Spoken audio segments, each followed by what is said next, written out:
கோபுர தரிசனம் கோடி புண்ணியம். மன்னார்குடி கம்மாள தெருவில் அருள் பாலித்து வரும் ஸ்ரீ துர்க்கை அம்மன், ஸ்ரீ காமாட்சி அம்மன் சமேத ஏகாம்பரேஸ்வரர் திருக்கோயில் அஷ்டபந்தன மகா கும்பாபிஷேகம் 24 வருடங்களுக்கு பிறகு குரோதி வருடம் பங்குனி 21ஆம் நாள் ஏப்ரல் 4, 2025 வெள்ளிக்கிழமை காலை 8 மணிக்கு மேல் 10 மணிக்குள் விஸ்வகர்மா சமூகத்தார்கள் முன்னிலையில் சீரும் சிறப்புமாக வேத ஆகம முறைப்படி சிவாச்சாரியர்களை கொண்டு 6 கால யாக பூஜை சிறப்பாக நடைபெற உள்ளது. அனைவரும் வருக, இறையருள் பெறுக. அன்புடன் அழைக்கின்றோம் பரம்பரை அர்ச்சகர் சிவாச்சாரியார் சமூகம். போற்றி சிவவும் நம சிவாய.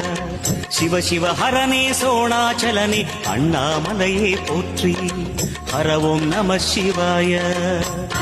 நம சிவாய.